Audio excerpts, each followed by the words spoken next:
Okay, thanks. It's great to be here. It's great to be reading with Indran, who as I said, I've been spying on the internet, and he's a great poet. So thank you. Great work. I am going to read from, I have a book manuscript almost done. And it's called Somewhere, Nowhere Here, Cartographies of Home. And so I'm just going to read a few poems from it. And also I'll talk a little bit about this process, this particular process of putting together a book as it has happened this time. So for one thing, there are threads that go through it. And one of the threads is, so there are 4 sections, and there are threads that go through all 4 sections. And one of the threads is the banjo. So I'll start with this poem. And this poem is in the voice of the banjo. And there are a couple of names of old time tunes in it. One's Ida Red and one's Sugarfoot Rag. So you'll know that. The banjo's own tune. Drum my head, turn my peg. I vibrate Ida Red, resonate Africa. Finger my fretboard, tap my pot, play down my neck. I give you back some hot licks, Galax licks, the Sugarfoot Rag. A rye whiskey drone takes it home, takes it home.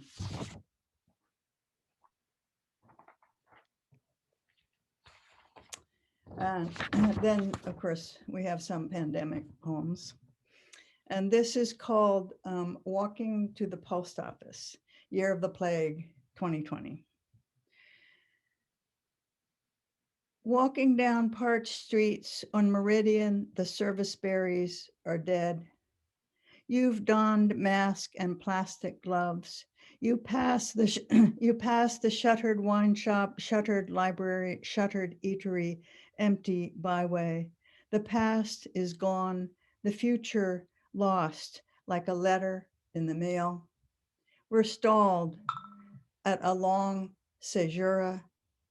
We can't be sure if where we're going will be there when we get there. You can't go back from here.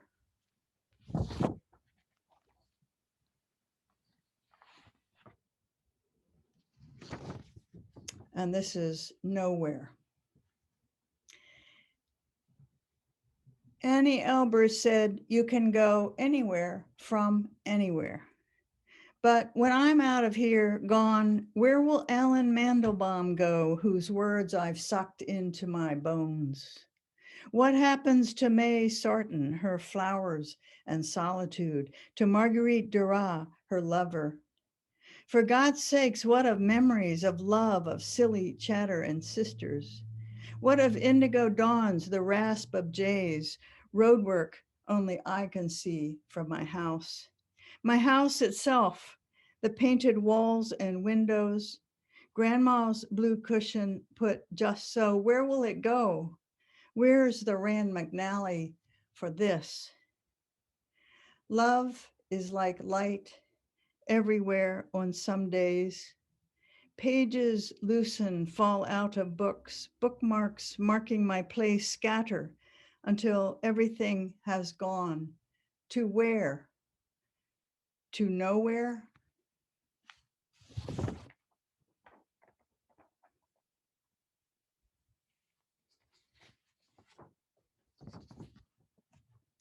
And this is another pandemic. We're sort of heavy on the pandemic poems in this book.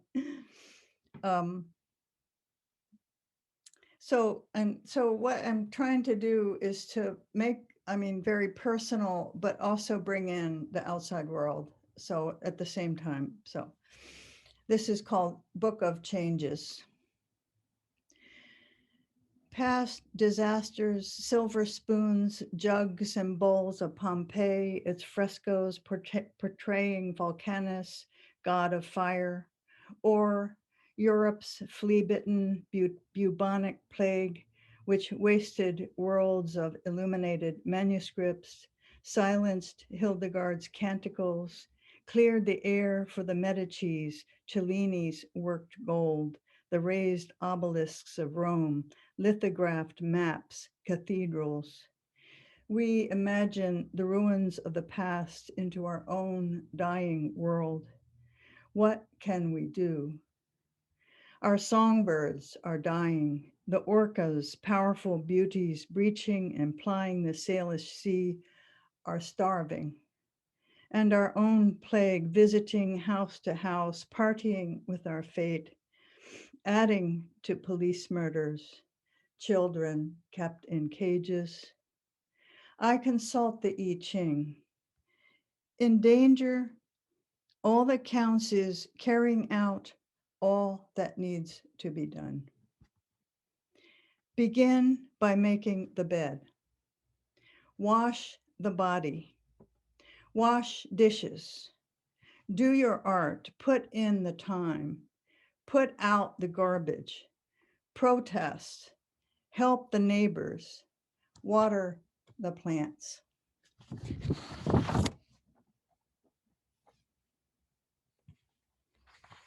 And not to beat a dead horse, during the pandemic, this is like by way of cheering us up a little bit, maybe. um, During the pandemic, this is happening right here, right now. On this cold, sleet day in February, a fire in the fireplace yellows bleak gray tones. Across the room, the zebra plant, exiled from Brazil, looks content, even vivid after I water its roots and dark green leaves. This is happening right here, right now. The people across the street turn on Christmas lights every night to speak for peace on earth. And next door, the two lawyers and their two girls read books together and make Christmas cookies in February.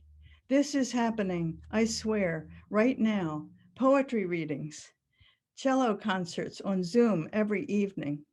All over town, people are writing letters again, working on their rusty handwriting. Oh, and photography is flourishing. Spectacular sunsets shot by Dharmamitra, my good friend. The raccoons, ra- ra- the raccoons, raucous rascals, are pleased with the lack of traffic.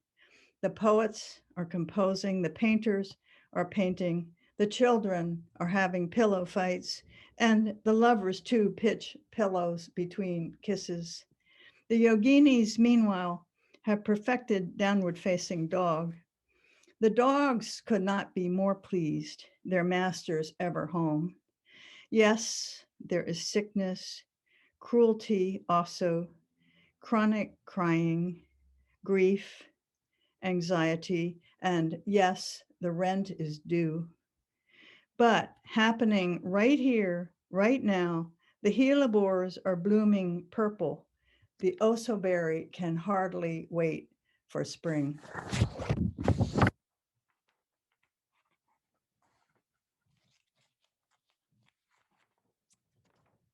So let's see. The book has 4 sections, so it's cartographies of home. And the third section is called Old Maps. And this is part of Old Maps.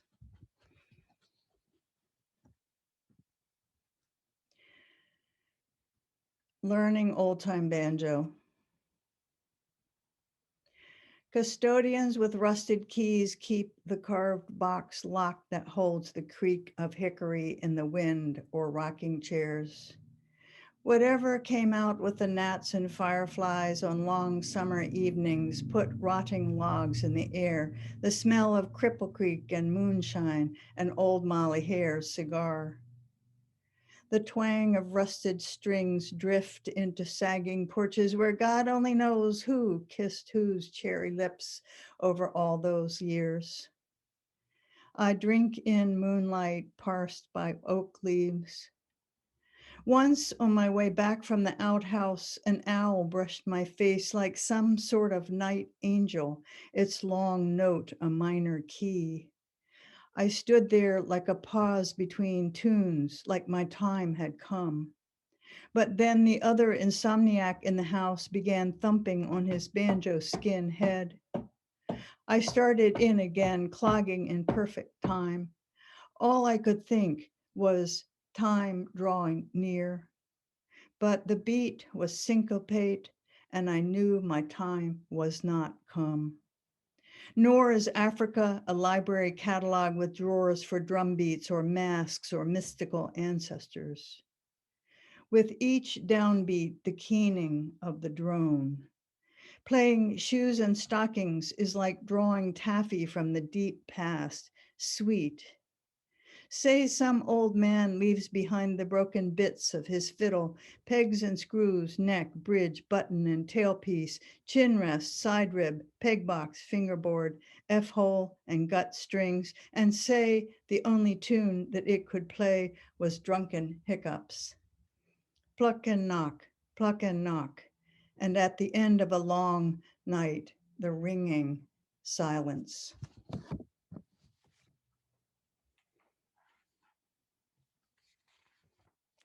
And so, and one thing I kind of am working at is to have different forms for different poems. So like some are like, are sort of like this, like the, I don't know if you can see that well, but the little couplets. And this poem Here Now, it comes after some elegies, which I'm not going to read.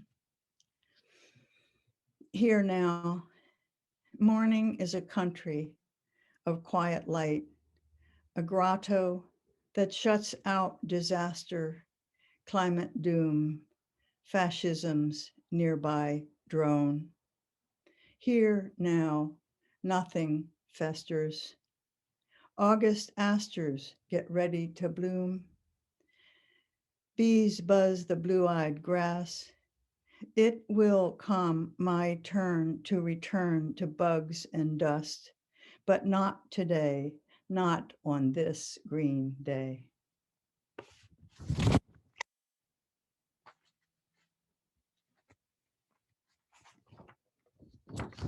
And this one is called Writing and Drawing. So I try to, in a very personal poem, I also tried to, did I already say this? Draw in the outside world. And so writing and drawing. The poet writes in a room in a century where God is dead and dinner late. She loves her friends, but she's here alone with the page, tossed about like scrap paper, no one to rescue her from the news of guts spilled from gunshot wounds, or the death of democracy, or it may be poetry. But writing rescues the evening, for writing quiets the mind, the same as drawing. As in that film of John Berger listening to Tilda Swinton in the kitchen while drawing her face. She peels an apple.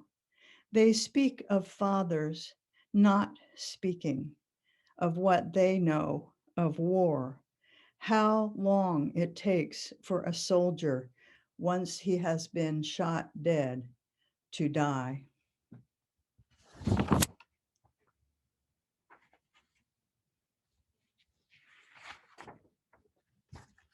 And then this is my father, and then I'll show you, oops, another one with this kind of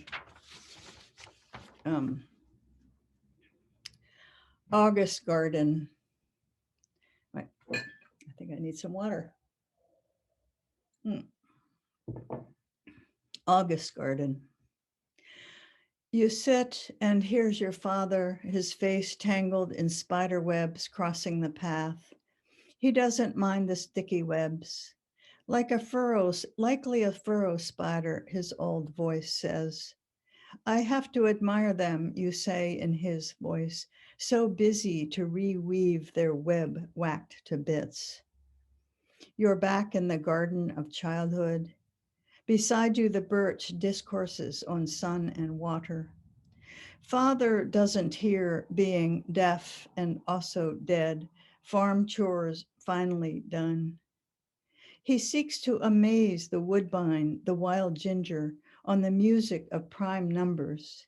It's as if he discovered the jade of the Aztecs or Mayan writing. The garden's indifference is beyond conquistadoran. He wears his old pants. The breeze dies. He begins to cry. You sit in the cedar chair alone now with sword fern and potted shore pine. You sit with what you know, what you know. The dead do not go away.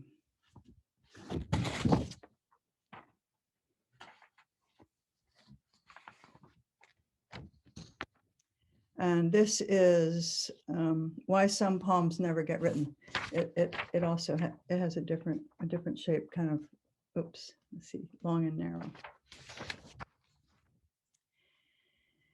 Why some poems never get written? They fall in a gutter like Miles Davis that one time and are left for dead. They get stuck in the sticky web of forgetting. Spiders would eat them, but they're indigestible. The place is a mess, a confusion of new construction, dust and rebar, poems lost. They step out for a smoke, get sidetracked or badly shot. There are no words. Pangolin is a word, but pangolins are dying. Here we need air. Poems need a quiet room to settle down. They need people to be alive and listening.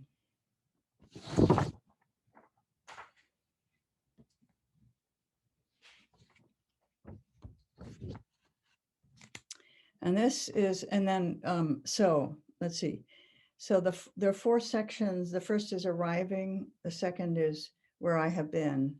The third is old maps. And the fourth is bucket and rag. So that was from bucket and rag. And this is bucket and rag. Bucket and rag. Everyone thinks dusting is an onerous chore or sweeping cobwebs from corners, washing an old plaster wall. Oh, and I want to show you something. I'll start again, sorry. Everyone thinks dusting is an onerous chore or sweeping cobwebs from corners, washing an old plaster wall, but ecstasy, that painting by Flynn Donovan, bodies turning, floating, noses touching, it's dusty. And Gordon Wood's acrylic cosmos, cobalt,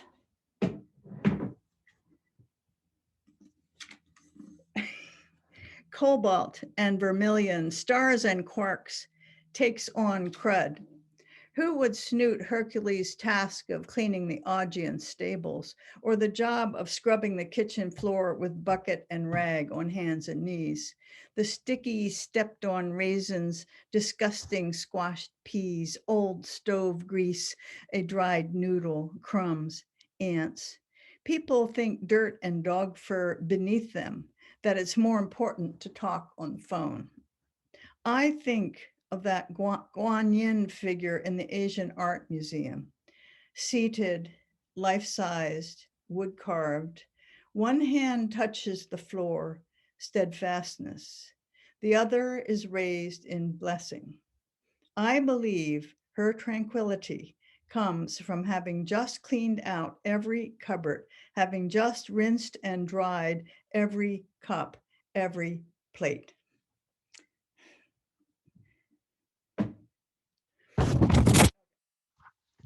And coming toward the end, so this one is called The Homebody, and it's after a Julio Cortázar poem called The Good Boy, which is a really funny poem. And The Homebody this is a persona poem. I mean, it may or may not be me, okay? But it's called The Homebody. I'll never run off to Argentina to tango the night away. I won't on a whim sleep with some handsome fellow met on the streets of Rome. I accept the destiny of chocolate pudding. I wash dishes, arrange cups, iron blue napkins. To a party late at night, screaming with laughter at 3 in the morning, the thought makes me ill. I prefer clean towels, bills paid. I check my calendar every day. Look at this silly girl, incapable of running, whooping with her crazy pals, naked into thunderstorms.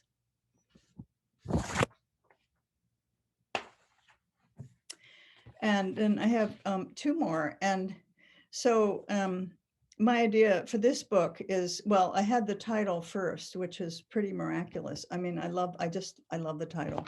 It's a very commodious title. And then my idea is you get the first poem, and the first thing you do is get the first poem, and the second thing you do is get the last poem. And it sort of happened in that order. So I wanted to read the last two poems. I wanted to read the first poem and the last poem. So this is the first poem. It's called Arriving. A woodshed, spiders, a rotting bench, the sibilant hush of flowers and bees, sabbatic morning, muggy haze, miracle of mud and worms. We have arrived at the abode of old age, where passion rages orange and purple, where we pour out on garden dirt the writhing bucket of snakes and regrets, to become a low note in a sonata, or the volta in some forgotten sonnet, or one subtle shade of green in the blazing light of day. And then the last poem in the book, and the last one I'm going to read. This poem, it implies that I'm 80 years old. That's not true. I'm only 77, but the poem is meant to age as I read it. Anyway, it sounded better to say 40 years ago when I turned 40. So just for your information, I'm not 80 yet. Let me see, is there anything else? No, I'll just read it. Twilight never ends, our turning toward the sun and into shadow and toward the sun again. Clouds skitter along, not caring one bit for the Cloud Appreciation Society or Cirrus Cumulus Lenticularis, bags of water and ice, oblivious to our attentions. 40 years ago, when I turned 40, I was so old, my waist going thick. I copied Julio Cortázar here, you know, whom I got to know after he'd been dead 20 years. What was he like, untranslated, in person, in bed? Everything I know will go unknown after I marry the shadows while your lives go on. Oh, remember me, remember me. But this is not goodbye. The world may be in end times, wildfires, crazed persons worshiping demons and tyrants, denying disease, spreading like yellow dye in plastic spreading like yellow dye in plastic bags of margarine, a memory I squeeze from a wartime childhood. The world has ended before.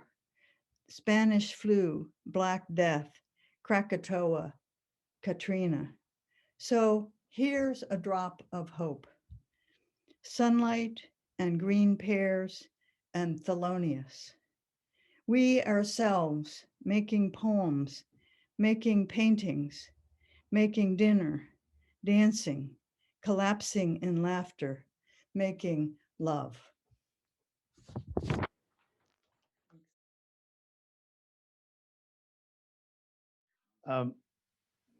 You mentioned about 80. I had a poem I wrote about 30 odd years ago, a little more than that, which also mentions that year. So I thought I'd begin with that. From my first book, The Elephants of Reckoning, called The City with Elephants.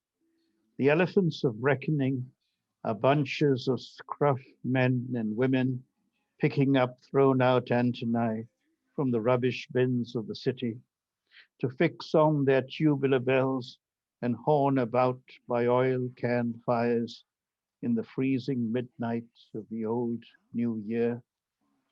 We ride by their music every hour in cabs, on trains, hearing the pit pat of our grown wise pulse, shut in, shut out from the animals of the dry season, the losers and boozers.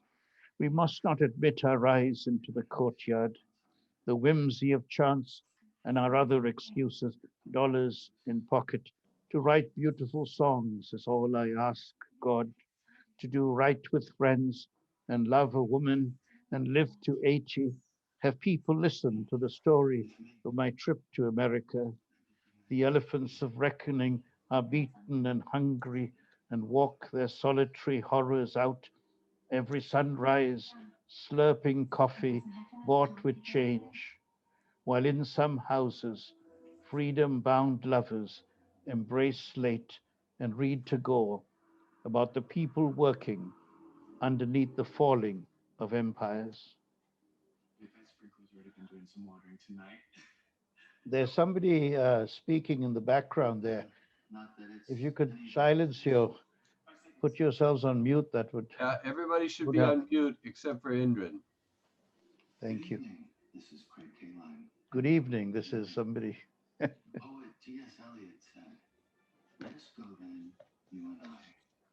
Well, I guess it's not a bad to compete with T.S. Eliot's "Let Us Go Then You and I" in the background. I'm not sure where that's coming from, but all right. I think it's stopped now.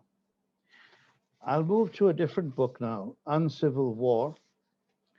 Um, the other day, I gave a reading at a foundation called the Prakriti Foundation in South India, in Chennai, in Madras. Obviously, it was a virtual reading, of course. I mean, but I felt I was back in South India, in that city, when I read, and the moderator, a poet from India, Abhimanyu Kumar, pointed out some lines of this poem, and I thought I'd share it with you. You know, I come from Sri Lanka, which used to be known as Ceylon. Uh, so Ceylon no longer exists, and it's a country, a paradise that's been bloodied up by a lot of very, very, very deep divisions and war and civil war. And one of the primary sort of detonating events in that history took place in July of 1983. So this poem is called A Flame, Remembering Black July 1983.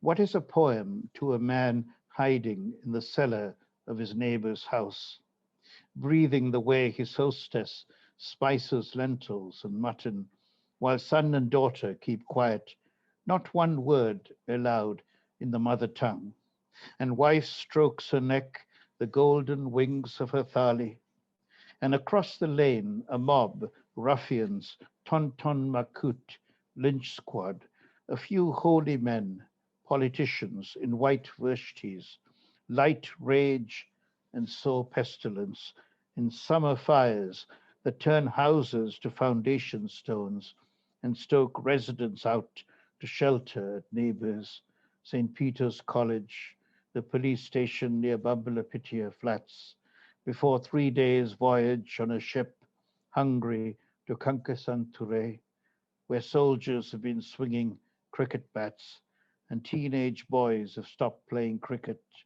disappeared, coerced into resistance. This war, these flames burning every day since, and even before, 50 years ago, 1958, when mobs first enforced what was deemed the people's will by unleashing latent and dark social energies, microbes that murder, that insist on power as well as arms.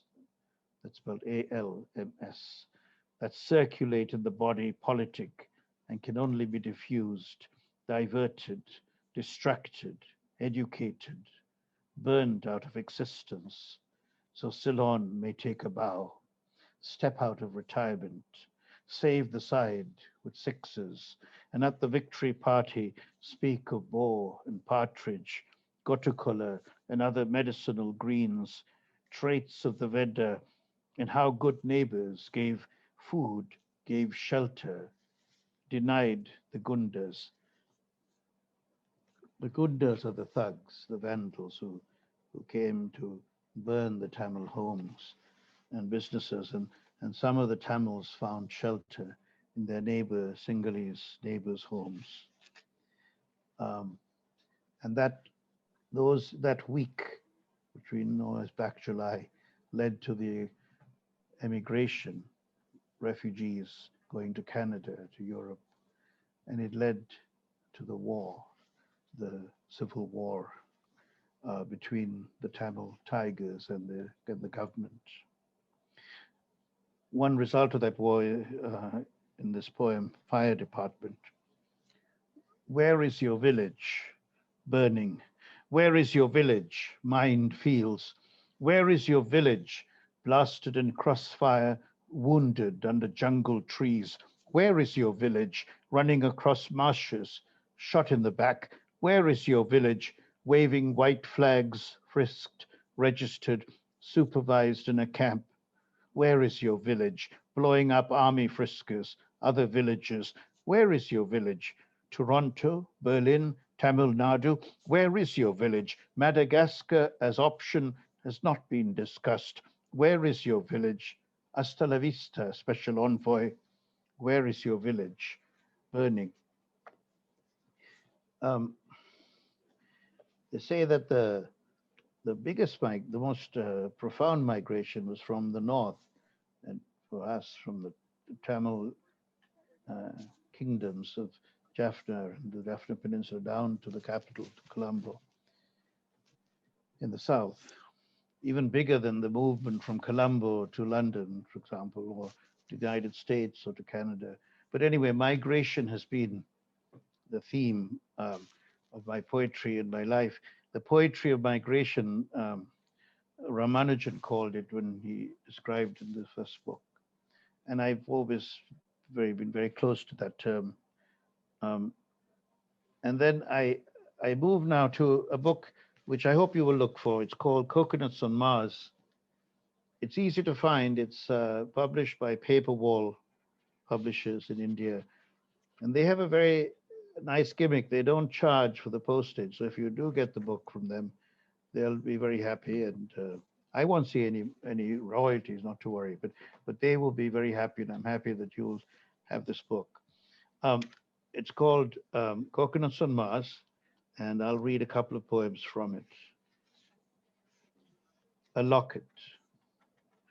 Keep in touch, we say in closing letters, and remember a friend on his birthday, and eat fruits and vegetables, then go to Mass on Sunday morning and recall the taste of the husky brown bread used to make communion wafers at St. James on Blandford Street.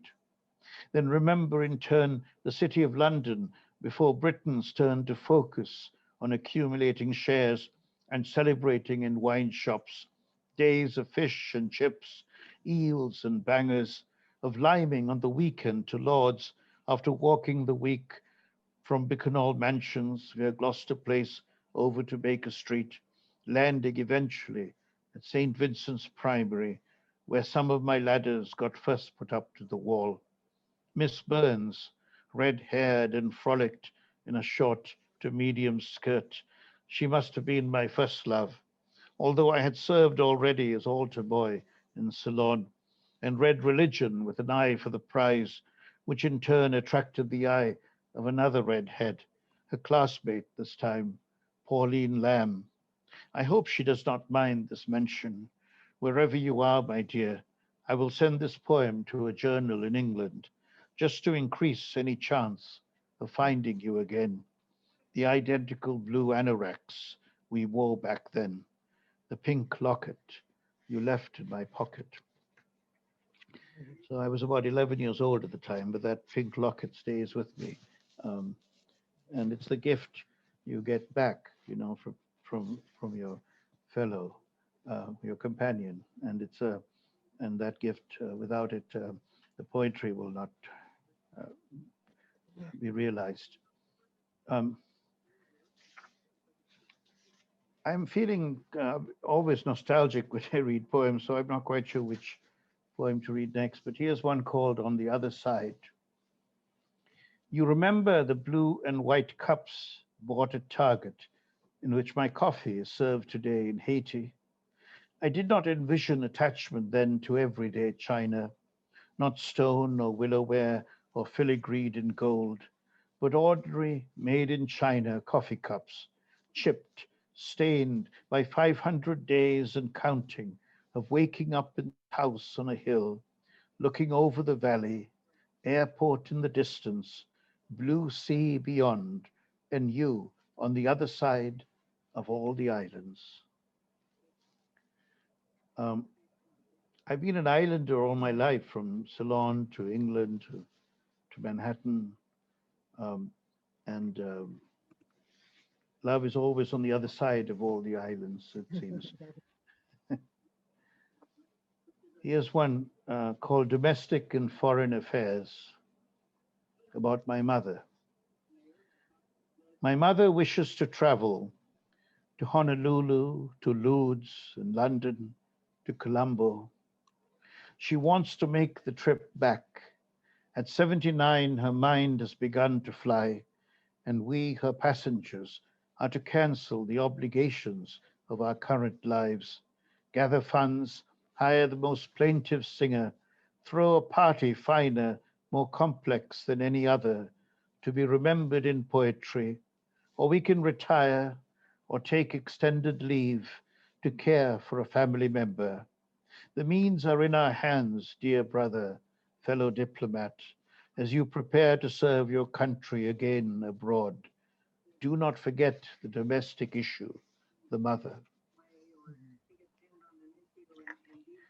Now, I'll turn to a couple of poems from my most recent book, The Migrant States, and then finish with a couple of new poems. The Migrant States is a very ambitious book, I must admit, and it became more ambitious when I started writing poems about Walt Whitman and to Walt Whitman on the occasion of his 200th birthday. And then the series of poems about Whitman interspliced throughout the 5 sections of the book. And it's a book about America, America writ large. America, it's also Haiti, it's also Chile, it's also Canada. It's this whole geographic space which we live. And uh, and here's a poem from one of these American spots, Haiti. The poem is called "The Avocado Season is Over." The season of avocados is over. The most beautiful girl in town is about to marry a man across the water. My brother is busy with his manuscript. Time to share ideas in a book has gone to the country without a hat. Accept reality. Don't live anymore in fantasy. You are getting along in years, but have only spoken Creole for 2. You have a great long life ahead. Think, reflect, tell all the new families congratulations, good luck, then write again about your life in Haiti when the avocado was in bloom. This poem began as a song, a lyric in Creole, Tans avocat te fini, which is Creole for the avocado season is over. And so it's part of the song, one of the songs in that album, Rencontre Doute, which if you have Spotify or Apple Music or any of these, you could find it and you can hear, I think, a lovely arrangements by the Haitian musicians with whom I made the album in a studio in the last months of my stay in Haiti. Haiti remains a home for me, just as New York does, as my house here, where I am now in Rockville, Maryland. One of the benefits of migration for me has been the acquisition of new homes and feeling at home in many places at the same time. That original home, of course, is gone. I mean, Ceylon no longer exists, but that's all right. I'm doing okay in the new world, so to speak. But for some people in the new world, it's not as easy as this poem suggests from the same book. The migrants reply. We have been running for so long. We are tired. We want to rest. We don't want to wake up tomorrow and pack our bags. We have gone 10,000 miles. We have boarded a rowboat, tugboat, bus, freight train. We have a cell phone and some bread. Our eyes are dry. Our breath needs washing. What next? You are putting up a wall on your southern flank. What an irony. The we qualify. We have scars, and our host governments hunted at least some of us. The rest fled in fear. Gangs do not spare even the children. White vans took away our uncles, our cousins. Do you think they've been made into plowshares? Aye, what are you saying? Too easy to wear our hearts in these words, in slings, on our faces, furrowed, perplexed. What happened to kindness to strangers? Why do we have to be herded like prisoners held in a holding camp? We are human beings, and like you, in safer countries, we have the same obligation to save ourselves and our children. Oh, the children, look at them. Give them food and school and a new set of clothes. Give them a chance. Whether you are red or blue, the eye of the hurricane does not discriminate. We are your tumbling weeds, hurling cars, flooding banks, and we are diggers of the dikes. We can teach you so many languages and visions. You would learn so much. You would never ever say, lock us up. I'll read one more poem from the book, one of the last poems, one of the Whitman poems. It's called The Emotion Again, and I wrote it after serving on a panel about Whitman and nature during a series of celebrations in Washington to honor the 200th birthday. The Emotion Again. I ask the panel, the audience, what next? We have finished celebrating Walt Whitman's 200th birthday.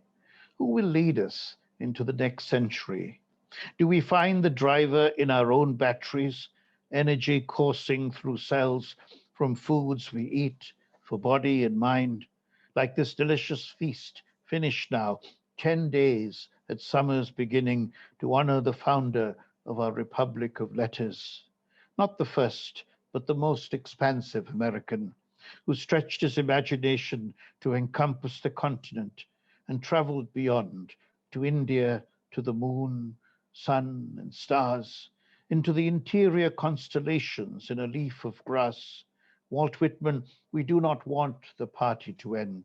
We wish to keep stroking your gray beard, reading the day's news out loud as you lay dying in Camden, bedridden, reported on almost daily by the Times. If you had drunk milk punch, broth, and twice when you seemed to have kicked the bronchial pneumonia, eaten a mutton chop. You dropped out of the news too when the paper thought you had improved enough to live without their noting every food and visitor, brother George, sister-in-law, biographer, favorite niece, Jessie, and your final physician, Dr. McAllister. Your last words, a request to attended Fritzinger, wary shift. Roll over, Walt Whitman. You told the doctor who asked if you were in pain, no, almost inaudibly, a wisp of smoke floating out of the row house into the street, mixing with the air, falling later on as rain in poems and songs recollected in tranquility again and again. And I'll finish with a couple of new poems.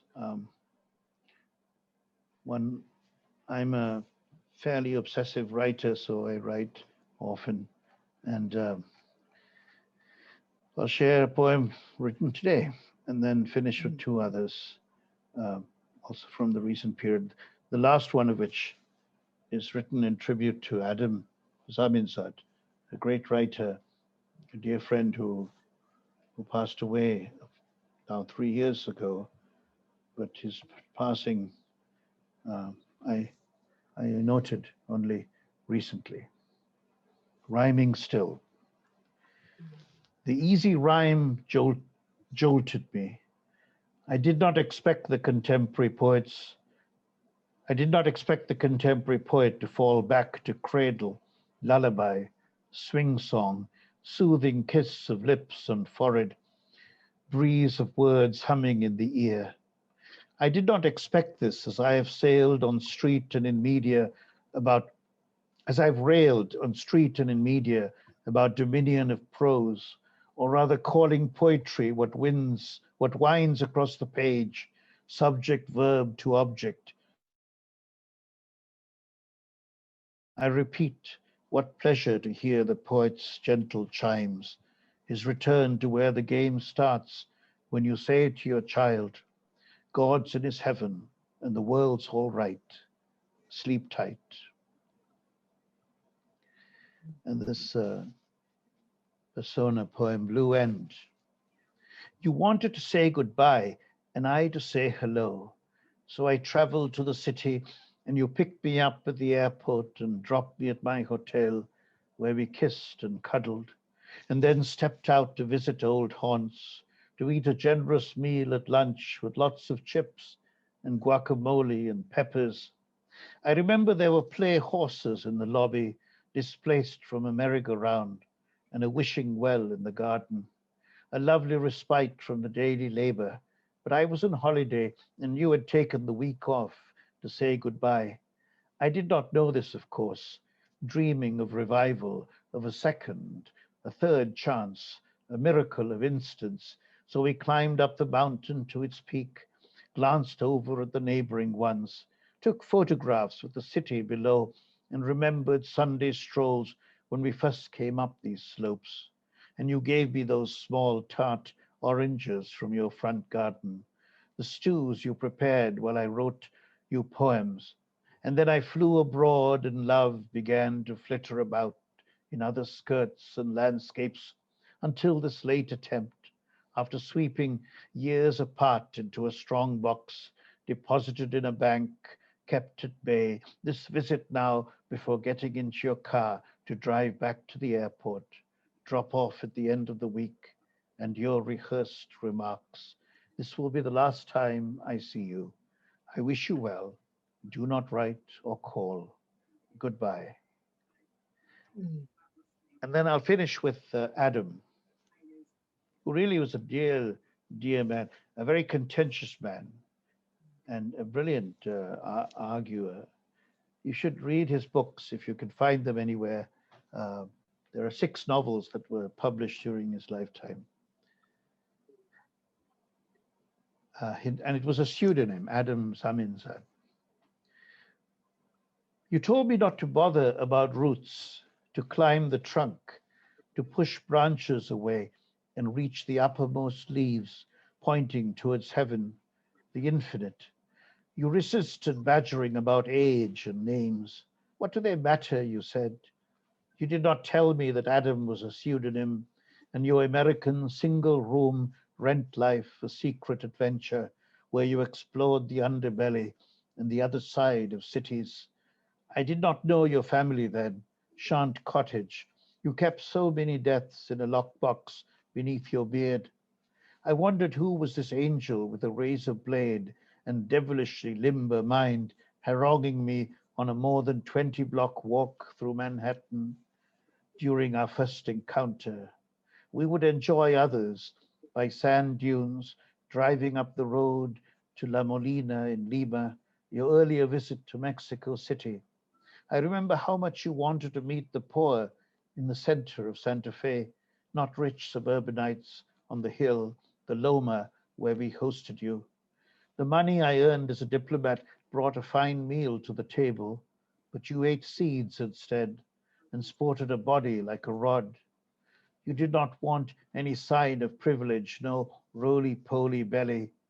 I wish I could have stopped that rogue driver who slammed you off a bicycle in Amsterdam and saved you thus from all the operations to come, the unfinished novels, the unpublished poems you did not have strength to revise, your complaints, but not your dismissals of dictators and your giving every last penny to the tramp, not your heart speech the last time we spoke in some grey evening after you left Lima, the ride to the airport, saying goodbye to the Americas and to you, Adam, always outside of Eden, beyond the uppermost leaf.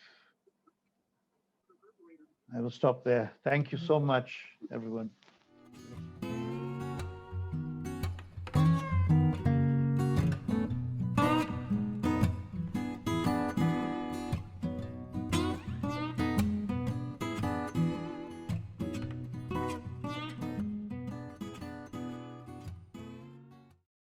Poets. So I'm going to start with a poem called The Lesson. Is something to be learned from loneliness?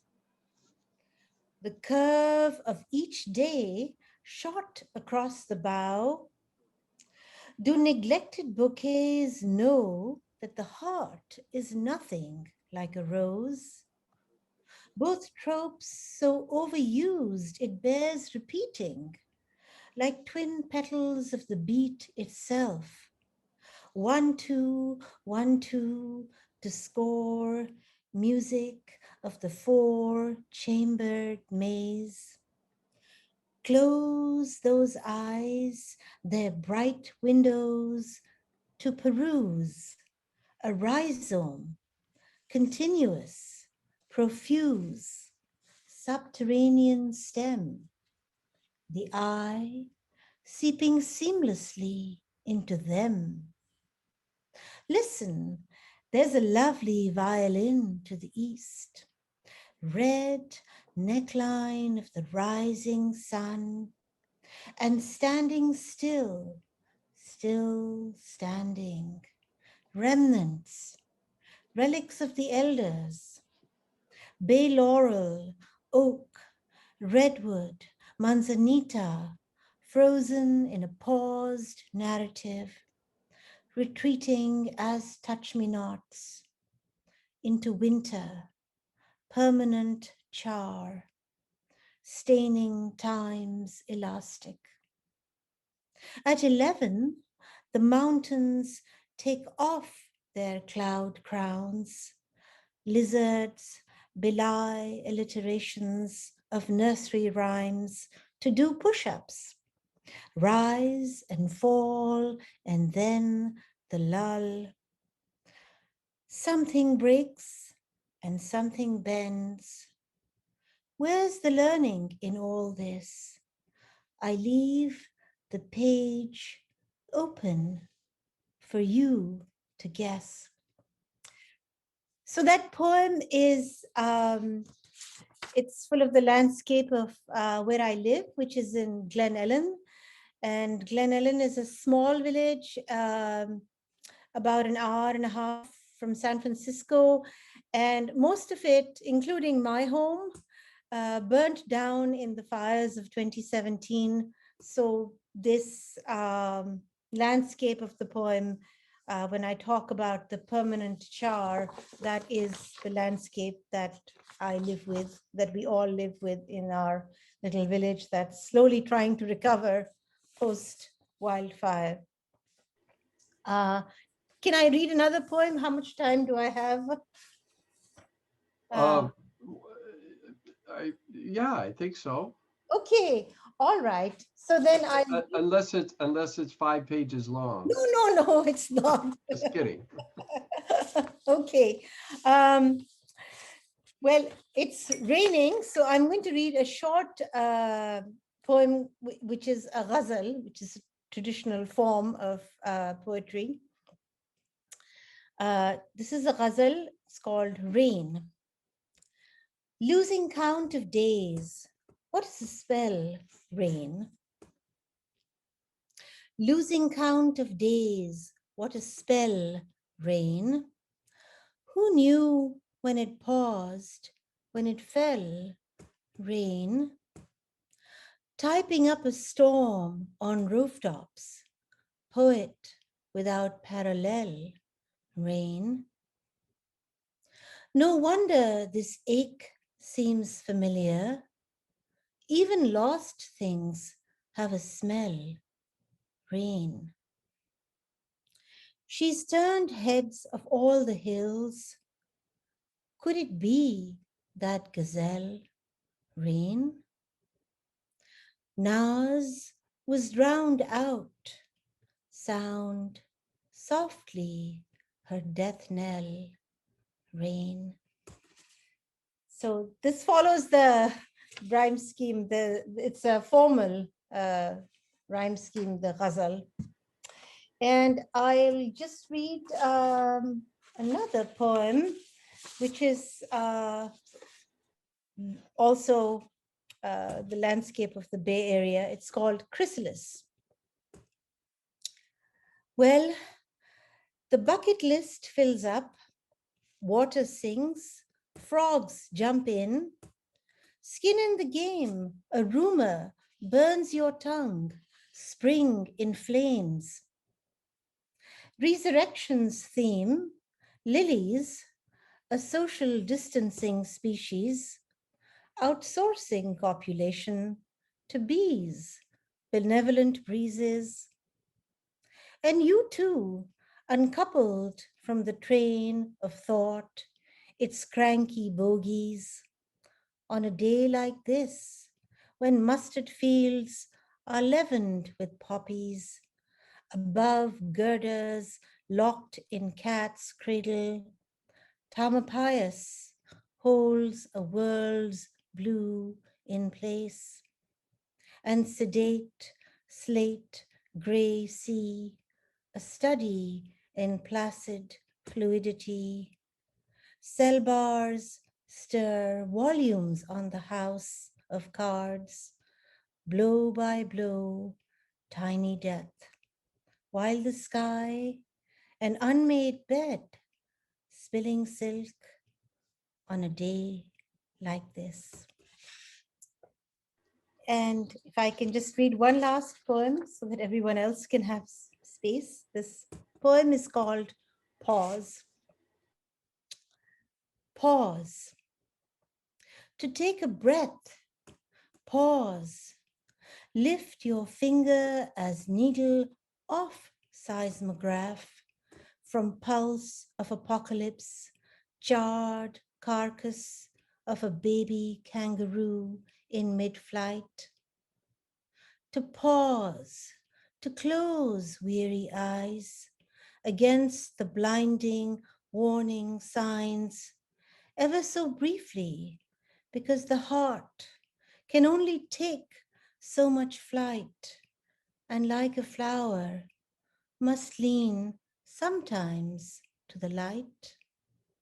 Smell the fragile stargazer lilies, trembling all the while in dismal headlines that bumblebees are tumbling towards extinction, and despots stand smug among us, smiling puppeteers pull strings, watch the fight.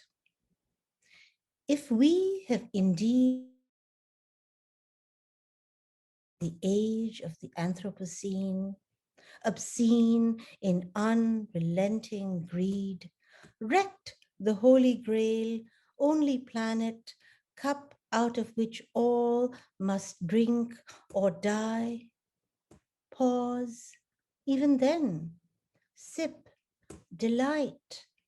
In the last sunset, feel its blush seep into your skin before the final bell of darkness sounds and fades each and every sentient being into night.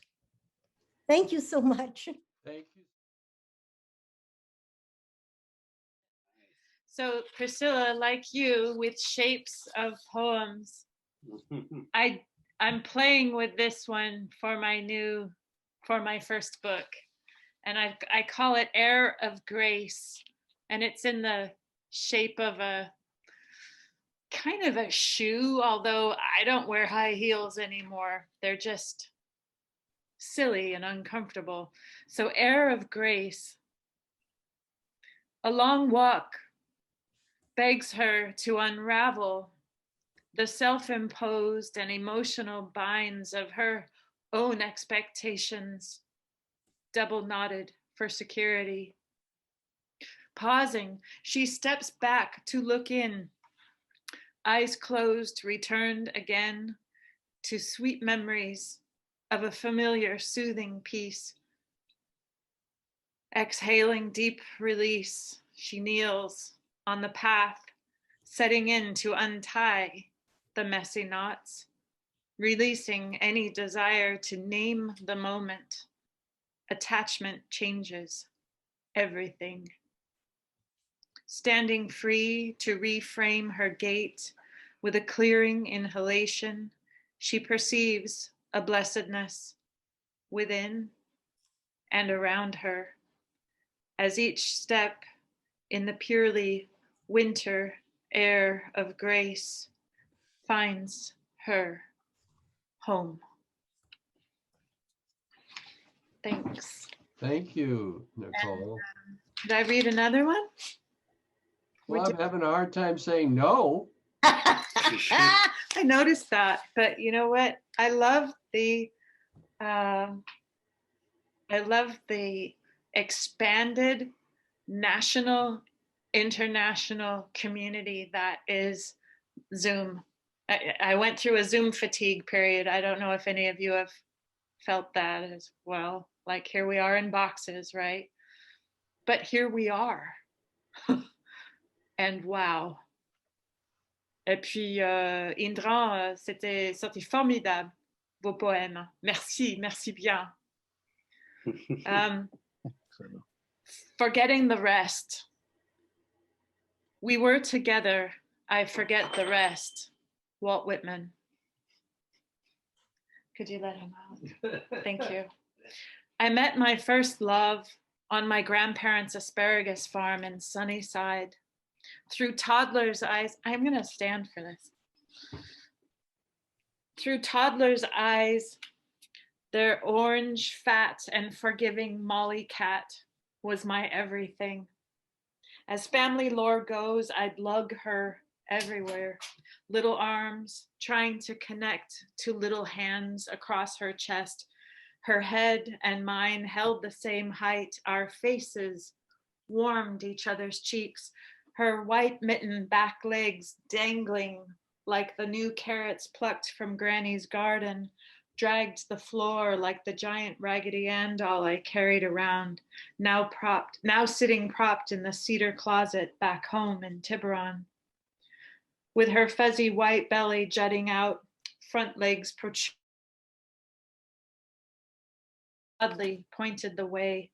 We'd toddle about amid adult legs with adult arms outstretched from easy chairs, tipping backwards from the weight of my treasured offering to adult gods.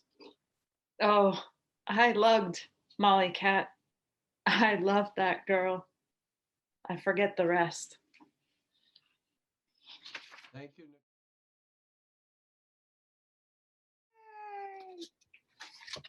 Yeah, so one day I was looking in my notebooks for a poem to write about, and I found this sentence. I found a pair of purple ballet shoes on my desk. On my deck, and I had no idea why I wrote that. So, and it was like written 2 years earlier. I just wrote that in my notebook. So that's what I based the poem on. You have to picture me in a ballet outfit. There's all ballet moves in this, and I researched ballet and studied it just to write the poem.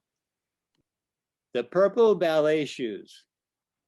This morning on my front porch, a special delivery messenger left me a pair of purple ballet shoes resting on top of a man's dance outfit. In my excitement, I tossed off my clothing, buttocks to the begonias. I stepped into my dance belt, a sturdy thong, no panty lines for me. Next, my black leotard. Finally, the purple shoes. I was not only le danseur, but I was le danseur de la frondaison. I glissaded up to my neighbor's yard, where he stopped his leaf blower. I lifted my left leg in front at a 90-degree angle with the supporting foot à terre, my left arm held over my head in a curved position, and my right arm extended to the side. Demi-plie, stretch, and hold. My neighbor blinked at me. Grand plie, stretch, and hold. He pointed his leaf blower at me. I asked him, pas de deux, monsieur? He blasted me with his leaf blower. I became leaves, sissonne ferme, sauté arabesque, décoté cabriole. I whipped a circle, turning with one leg, fouetté rond de jambe en tournant. For the coda, I finished with a little jump and a tour en l'air. With small, even steps, pas de bourrée couru, I returned home. But next week, I plan on showing my neighbor a brand new special delivery outfit. A pair of black leather, spit polished, Army surplus combat boots.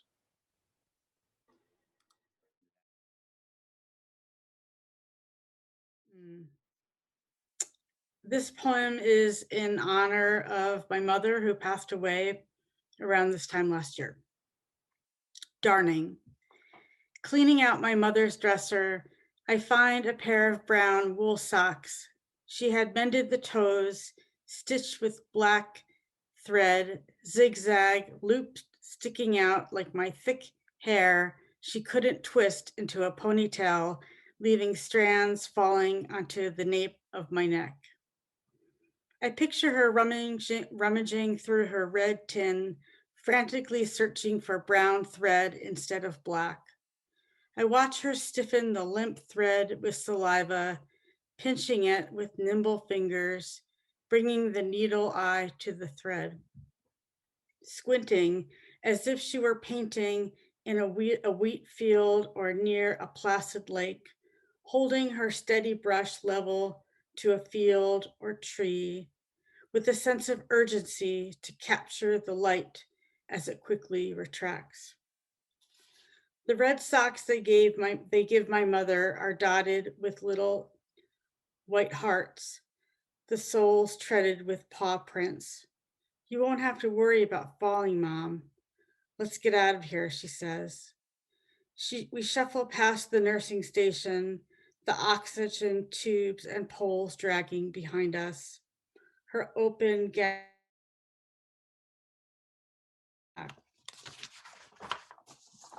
One of her hand gripping my arm, the other waving.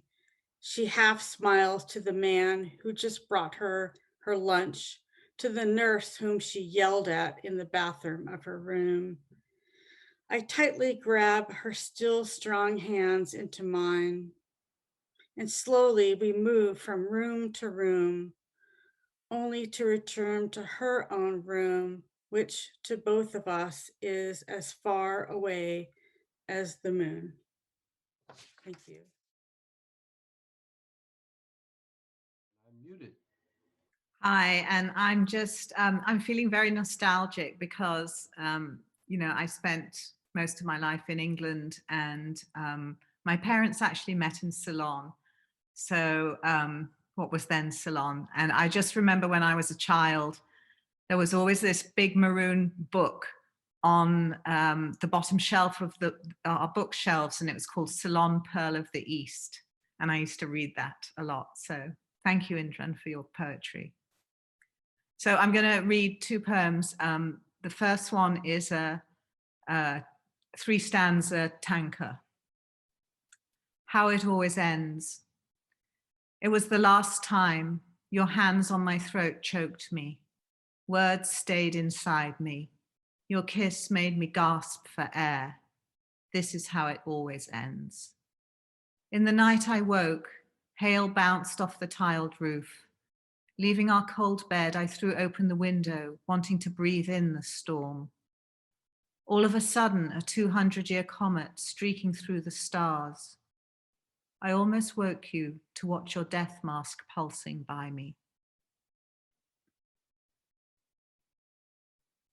And the second one, which will be in my forthcoming book, which is going to be called Objects Heavy in This Life. This poem is called Incubus. I hear you from my bedroom, closing our house down for the night, though I have already drawn the curtains, turned off the lights in the room where we no longer sit together. You still cling to me though, a wounded predator that has sunk his teeth into his prey. Since I moved myself into the guest room, you don't remember to lock the back door before you come up, though we both know when I find it open in the morning, I will be mortally afraid. Of course, the night terrors have returned. They lie in wait, clustered between bookshelves in the corner of the room, for that moment when I fall into sleep. What am I now willing to receive in the bed that was never ours? The mockingbird outside my window sings at nighttime in endless rising tones. Like it, I want to flaunt my agony through another's song. I want to tell you not to press your hand upon my chest, because in my paralysis, I won't be able to feel you. Your tread on the stairs is no longer quiet, your step just so deliberate. Before you go into our room and settle into our bed, you pause and cough once, some nights twice, outside my door. Thank you.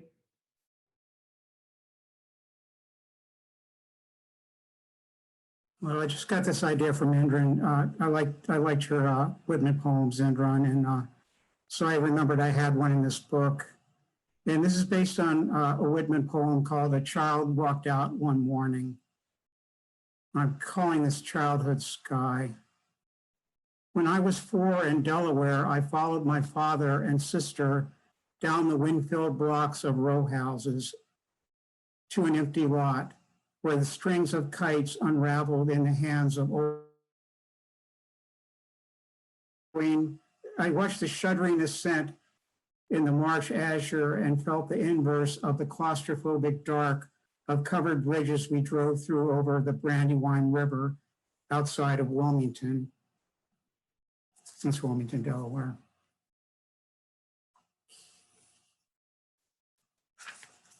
This is the second part of it.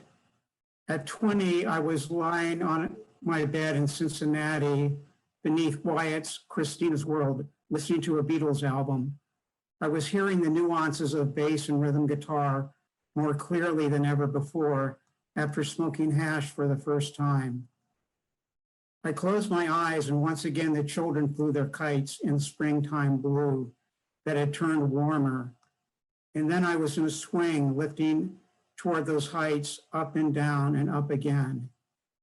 This is the third part.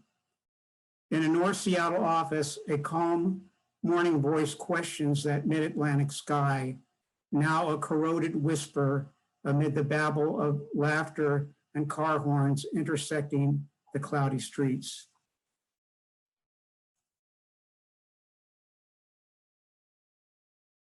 Okay, so I will read a couple of my poems. Okay, I'm not, I'm new. I think I'm new to poetry, and so, I am very happy for all your appreciation and attention. So one of my first poems, one of the first ones I wrote, was called Ambush of a Black Woman. And it was written in response to one of the, to, what's her name? Sandra Bland's, demise, at the hands of the police. And it goes like this. Yes, I testify that they don't protect me, but they will ambush me, kick and brutalize me till I fall. They will beat my brow down to the ground and wring my wrists till they burn and break. Yes, I testify that they will beat my chest with iron fists and pound my head against brick walls so that tears of anguish envelop my soul. When will it end? When will this tyranny against the Black woman and the Black man end? When will my humanity be appreciated, my equality respected, my dignity elevated in this land? Who will protect me? Who will shield me from the poisonous arrows of the aggressor's bow?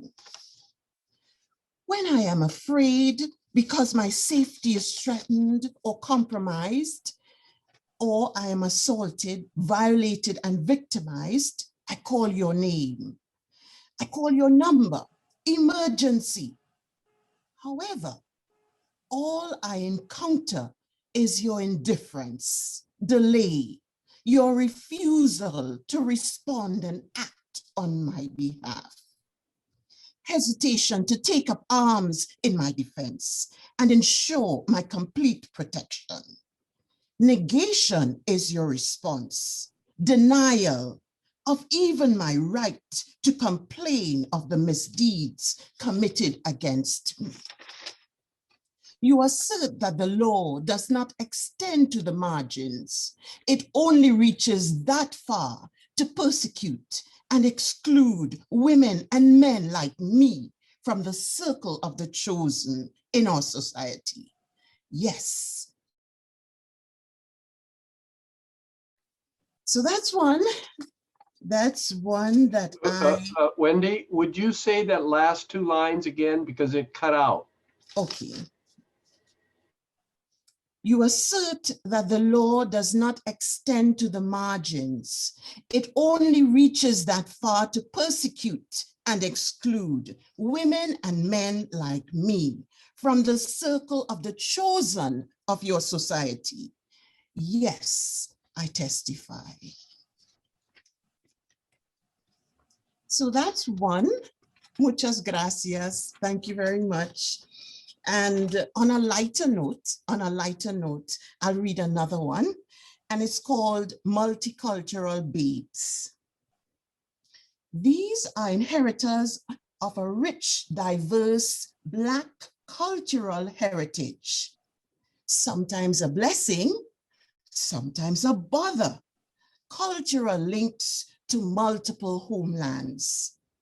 Mother may be Caribbean, born and bred. Father may be from the African continent, or even vice versa.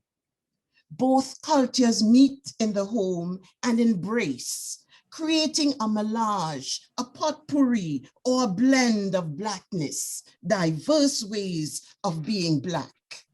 This diasporic cultural mix also undergoes an additional metamorphosis when a third layer of Black culture is injected, the African American culture, with all its distinct colors, shapes, and forms, all three wrapped under the same blanket, all in one. So one can imagine the diversity, three different points of reference, points of view, perspectives. Mom insists on ginger tea as the only way to start the morning. Dad on black tea. The American swears by Nesquik in the morn for vitality. So the babe is in a brew of cultural influences, all potent, vital, and dynamic. She or he is an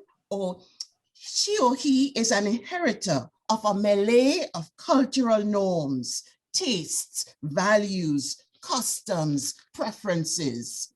So many pathways, so many options, so many choices. From vetiver to shining grass, or sene, jigabush, fufu, puff puff, or Johnny cakes, sweet bread, currants rolls too, curry chicken, roti, and callaloo.